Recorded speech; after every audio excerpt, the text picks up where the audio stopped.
Bonsoir à tous.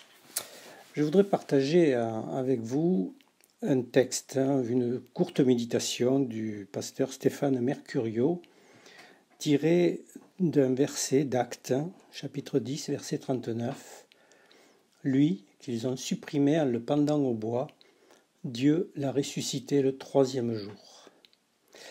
Et de se poser la question, qui sont ces ils qui ont pendu le Christ au bois? De qui parle-t-on ici? Des chefs du peuple? Non, je pense que ce serait trop simple et trop réducteur. Jean écrit « La parole, c'est-à-dire le Christ, est venu dans le monde et le monde ne l'a pas reconnu. Dans ma vision de la bonne nouvelle, enfin, après l'expérience de Pâques, car avant je n'y comprenais pas grand-chose, j'ai essayé de ne jamais perdre de vue le côté obscur qui accompagne chaque existence humaine. J'ai essayé à un certain moment de ma vie de prendre très au sérieux la chair selon ce que mon collègue Paul a un jour bien résumé. Le bien que je veux, je ne le fais pas, et le mal que je ne veux pas, je le fais. Mais cette conviction d'appartenir au monde qui a repoussé et repousse le Christ me conduit à chaque moment vers la force de la grâce. À cette grâce, je me sens attaché et je la recherche chaque jour. Il s'agit d'une douce recherche car, ponctuellement, Dieu se laisse trouver. Oui, on peut changer dans la vie. Pierre l'a fait. Tous ceux qui l'ont vu en action dans les évangiles ne le reconnaissent plus. À côté de Jésus, Pierre voulait toujours être quelqu'un ou faire quelque chose, mais il n'y arrivait pas. Souvenez-vous, il aurait voulu suivre Jésus sur l'eau. Il aurait voulu faire de Jésus quelqu'un de beaucoup plus raisonnable. Pourquoi souffrir pour être parfaitement saint? Puisque, ô Jésus, tu peux guérir les gens et puisque ta parole est plus puissante que celle des anciens et des scribes. N'es-tu pas le plus heureux parmi tous les rabbis d'Israël? N'es-tu pas le plus proche de Dieu parmi tous les Juifs? Souvenez-vous encore, il aurait voulu monter 3 tentes.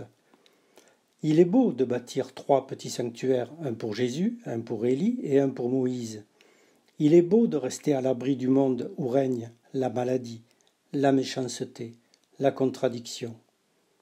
Eh oui, Pierre a évolué. Et notre foi ne doit-elle pas aussi passer par le changement dont il parle à propos du péché et de la résurrection? Ah oui, Pierre est étonnant. Il a rencontré Jésus et pourtant sa vie n'a pas été transformée. Il n'a changé que les jours qui ont suivi Pâques. Il était là lors de la pêche miraculeuse.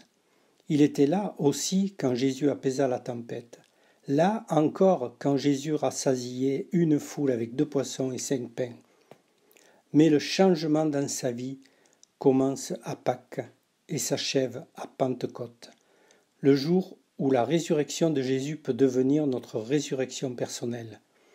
À Pâques ou Pentecôte, nous ne pouvons pas dissocier les 2 événements, Pierre fait une double expérience. Il est complice de ce monde qui n'a pas accepté Jésus et il découvre un Dieu qui ne le juge pas, mais offre encore une fois son pardon. Martin Luther résumera l'expérience du disciple après Pâques par la fameuse expression « Nous sommes à la fois justes et pécheurs », c'est-à-dire libérés de la crainte et de la pensée d'être tout-puissant. Enfin, en Christ, nous sommes vraiment libres. Amen.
Cette période de confinement que nous vivons laisse cours à notre imagination, du moins pour moi.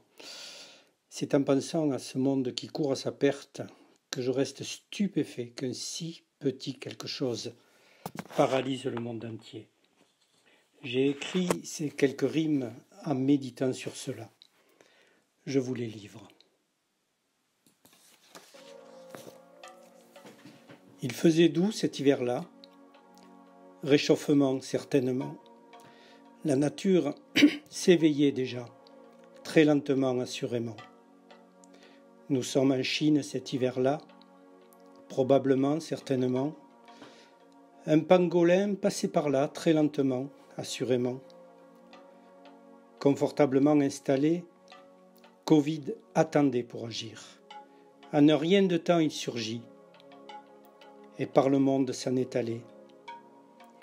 Il est si petit, et pourtant, assurément, rapidement, il a mis le monde à genoux, et tous les hommes dans le courroux.